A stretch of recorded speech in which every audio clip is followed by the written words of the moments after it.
ரகுபதியோட police ஃப்ரெண்டும் ஹாஸ்பிட்டலுக்கு வந்து ரகுபதியை பார்த்துட்டு ரியாவுக்கு ஆறுதல் சொல்லிட்டு நான் ரகுபதி கிட்ட ஒரு முக்கியமான விஷயம் பேசணும்னு ரெசார்ட்டுக்கு போயிருந்தப்பதான் ஹாஸ்பிட்டல்ல இருக்காருன்ற விஷயத்த சொன்னாங்கன்னு சொன்னதும், ஏதாவது முக்கியமான விஷயமா அங்கிள்? சிதம்பரம் ரச்சிகாவை பத்தி ரகுபதி விசாரிக்க சொல்லியிருந்தான்னு சொன்னதுமே ஐசு இதை கேட்டதுமே ஷாக் ஆகுறா. ரியாவும் ஏதாவது பிரச்சனையான்னு கேட்க, இல்லம்மா நான் டிரான்ஸ்ஃபர் ஆகி ரொம்ப தூரம் போறேன், பரவாயில்ல அவன் ரெக்கவர் ஆகி வந்ததும் நான் அவன்கிட்டே சொல்லிக்கிறேன், நீ ஃபீல் பண்ணாதம்மா அவனுக்கு ஒன்னும் ஆகாதுன்னு சொல்லிட்டு போறாரு. அப்ப போகும்போது வெற்றி கூட இல்ல எதையோ கொண்டு வந்துகிட்டு இருக்க, அவர் மேல தெரியாம மோதினதும் சாரி கேட்க அவரும் பார்த்து போடான்னு சொல்லிட்டு போறாரு. அப்புறம் வெற்றியும் வந்து ரகுபதியை பார்த்துட்டு, நீங்க எப்படி சாப்பிட்டு இருக்க மாட்டீங்கன்னு தெரியும், அதனாலதான் உங்களுக்காக சமைச்சு எடுத்துட்டு வந்தேன்னு சொல்ல, இல்ல வெற்றி எனக்கு பசிக்கல வேணாம்னு சொன்னாலும் ப்ளீஸ் குழந்தைக்காக சாப்பிடுங்கன்னு எல்லாத்தையுமே எடுத்து வச்சுட்டு நீங்க சாப்பிட்டு கூப்பிடுங்க நான் வெளியே வெயிட் பண்றேன்னு சொல்லிட்டு போறான். அப்புறம் ரெசார்ட்ல ராஜனும் எல்லாரையுமே கூப்பிட்டு, நம்ம ரகுபதி சார் கூடிய சீக்கிரம் வந்துருவாரு, ஆனா அவர் இல்லாத இந்த நேரத்துல இந்த ரெசார்ட்டை பொறுப்பா பாத்துக்கிற வேலை எனக்கு எவ்வளவு இருக்கோ அதே மாதிரி உங்களுக்கும் நான் இருக்குன்னு நினைக்கிறேன்னு எல்லாரையுமே வேலை செய்யறதுக்கு மோட்டிவேட் பண்ணிக்கிட்டு இருக்க.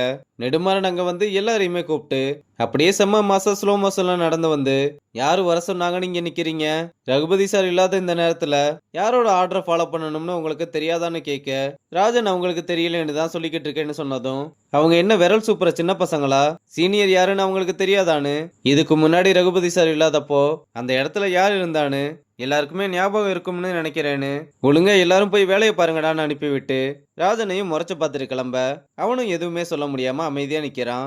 அப்புறம் கிச்சனுக்கு வந்து எல்லாரையுமே கூப்பிட்டு ஸ்டார் செஃப் காம்படிஷன்ல கலந்துக்க போற 2 பேரோட பேர் தெரியுமான்னு கேட்டதும், நம்ம பசங்க எல்லாருமே யாரா இருக்கும்னு ரொம்பவே எக்ஸைட் ஆகுறாங்க. நான் செலக்ட் பண்ணிருக்க 2 பேருமே இந்த கிச்சனுக்காக ரொம்பவே உழைச்சிருக்காங்கன்னு சொல்லிட்டு, இந்த காம்படிஷன்ல ஷூ ஷெஃபா இருக்க போறது வேற யாரும் இல்ல விக்கி தான் சொன்னதும் எல்லாருமே அவனை பாராட்டி கை தட்டுறாங்க. அப்புறம் அந்த டீமோட லீடர் ஐசுன்னு சொன்னதும் ஐசு இதை கேட்டதுமே ரொம்ப சந்தோஷப்படுறா.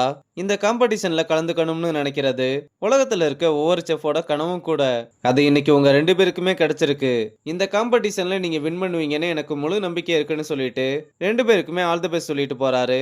நெடுமாறன் போனதுமே எல்லாருமே வந்து ஐசுக்கும் விக்கிக்கும் வாழ்த்துக்கள் சொல்லிட்டு போறாங்க. அப்புறம் ஐசு வந்து ஸ்டார் செஃப் காம்படிஷன்ல அவளை செலக்ட் பண்ணதுக்காக தேங்க்ஸ் சொல்லிட்டு, நீங்க எதை பத்தியும் கவலைப்பட வேணாம், போன காம்படிஷன்ல நீங்க பட்ட அவமானமும் கஷ்டமும் இந்த காம்படிஷனோட ஒரு முடிவுக்கு வரும்னு சொல்றா.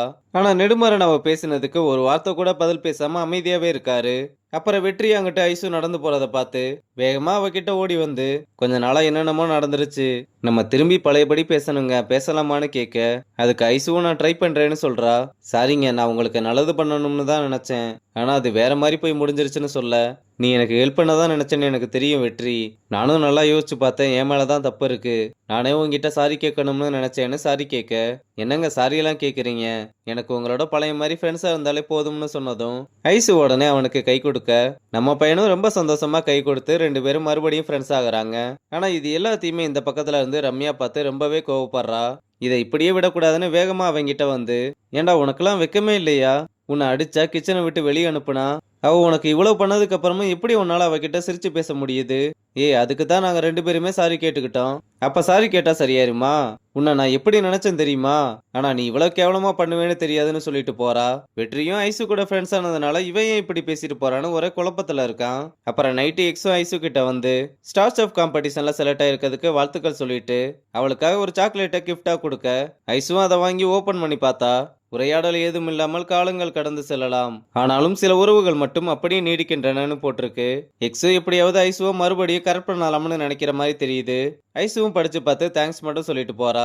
இங்க வெற்றி காலையில பேண்ட்ரிக்கு வர எடிசன் சும்மா நிக்கிறத பார்த்துட்டு, ஏண்டா பருத்தி விதை ஊற வைக்காம என்னடா பண்ணிக்கிட்டு இருக்கேன்னு திட்டிட்டு வந்து வேலை பாருடான்னு திரும்பி பார்த்தா அங்க வேற 2 பேர் வேலை பார்க்கறத பார்த்ததும் யாரா அவனுங்கன்னு கேட்டா, அதாஞ்சி எனக்கும் தெரியல, நான் வந்ததுல இருந்து அவங்க 2 பேர் தான் வேலை பார்த்துக்கிட்டு இருக்கானுங்க, சரி வா என்னன்னு கேட்போம்னு வந்து, ப்ரோ நீங்கெல்லாம் யாரு, இங்க என்ன பண்ணிக்கிட்டு இருக்கீங்க, முதல்ல வெளியே வாங்கன்னு கூப்பிட்டா, சார் இனிமேல் இந்த பேண்ட்ரி எங்களோடது, எங்களை வெளியே வர சொல்ல நீங்க யாருன்னு கேட்டதும், இங்க செய்யற டிஷ் எல்லாம் உங்களுக்கு என்ன தெரியும், ஏதாவது தப்பா போச்சுன்னா கெஸ்ட் எங்களை தான் கேட்பாங்க, நீங்க வெளியே வாங்க, அந்த டிஷ் எல்லாம் பேண்ட்ரியில போடக்கூடாதுன்னு சொல்லியாச்சு, அதனாலதான் இனிமேல் எங்களை பார்த்துக்க சொல்லியிருக்காங்க, பேண்ட்ரி எவ்வளவு நாளா பார்த்துக்கிட்டு இருந்தது நாங்க, உங்களை யார் ஃபர்ஸ்ட் இதெல்லாம் பார்க்க சொன்னதுன்னு கேட்டா, நெடுமாறன் சார் தான் எங்களை வேலைக்கு வர சொன்னாரு, உங்களுக்கு எந்த டவுட்னாலும் அவர்கிட்ட போய் கேளுங்க, சும்மா வேலை டைம்ல வந்து எங்களை டிஸ்டர்ப் பண்ணிக்கிட்டு இருக்காதீங்கன்னு சொன்னதும் வெற்றிக்கு நெடுமாறன் ஏன் இப்படி பண்ணாருன்னு ஒண்ணுமே புரியாம நிக்கிறதோட இந்த எபிசோட முடிச்சிருக்காங்க.